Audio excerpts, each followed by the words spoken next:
أعوذ بالله من الشيطان الرجيم بسم الله الرحمن الرحيم وإذ استسقى موسى لقومه فقلنا اضرب بعصاك الحجر فانفجرت منه 12 عينا قد علم كل أناس مشربهم كلوا واشربوا من رزق الله ولا تعثوا في الأرض مفسدين وإذ قلتم يا موسى لن نصبر على طعام واحد فادع لنا ربك يخرج لنا مما تنبت الأرض من بقلها وخثائها وفومها وعدسها وبصلها قال أتستبدلون الذي هو أدنى بالذي هو خير اهبطوا مصرا فإن لكم ما سألتم وضربت عليهم الذلة والمسكنة وباءوا بغضب من الله ذلك بأنهم كانوا يكفرون بآيات الله ويقتلون النبيين بغير الحق ذلك بما عصوا وكانوا يعتدون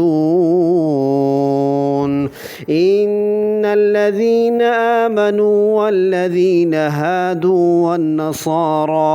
والنصارى والصابئين من آمن بالله واليوم الآخر وعمل صالحا فلهم أجرهم عند ربهم ولا خوف عليهم ولا هم يحزنون وإذ أخذنا ميثاقكم ورفعنا فوقكم الطور خذوا ما آتيناكم بقوة واذكروا ما فيه لعلكم تتقون ثم توليتم من بعد ذلك فلولا فضل الله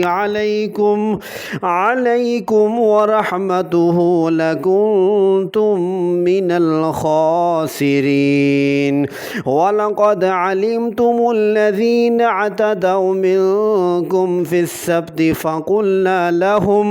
فقلنا لهم كونوا قردة خاسئين فجعلناها نكالا لما بين يديها وما خلفها وموعظة للمتقين وإذ قال موسى لقومه